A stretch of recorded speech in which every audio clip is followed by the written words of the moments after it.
ഇന്നത്തെ വചനം വിശുദ്ധ മർക്കോസ് എഴുതിയ സുവിശേഷം 1-ാം അധ്യായം 19-ാം വാക്യം. കുറച്ചു ദൂരം കൂടി പോയപ്പോൾ സെബദിയുടെ പുത്രനായ യാക്കോബിനെയും അവൻ്റെ സഹോദരൻ യോഹന്നാനെയും കണ്ടു.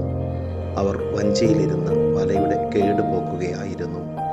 കാരുണ്യവാനും സ്നേഹനിധിയുമായ നല്ല ദൈവമേ, അങ്ങേ തിരുസന്നിധിയിൽ ഞങ്ങളുടെ എല്ലാ പ്രാർത്ഥനകളെയും ചേർത്ത് വയ്ക്കുന്നു. ഈശോനാഥ, ഞങ്ങളുടെ ജീവിതത്തിൻ്റെ കർത്തവ്യങ്ങളും ഉത്തരവാദിത്തങ്ങളും കൃത്യമായി നിർവഹിക്കുവാൻ, ദൈവിക കൃപയോട് അഭിഷേകത്തോടു കൂടി ജീവിക്കുവാൻ ഞങ്ങളെ അനുഗ്രഹിക്കണമേ. അമ്മേ മാതാവേ, ഞങ്ങൾക്ക് വേണ്ടി മാധ്യസ്ഥം യാചിക്കണമേ. നമ്മുടെ കർത്താവ് ഈശോ മിശിഹായുടെ കൃപയും പിതാവായ ദൈവത്തിൻ്റെ സ്നേഹവും പരിശുദ്ധാത്മാവിൻ്റെ സഹവാസവും നാം എല്ലാവരോടും കൂടെ ഉണ്ടായിരിക്കട്ടെ, ഇപ്പോഴും എപ്പോഴും എന്നേക്കും. ആമേൻ.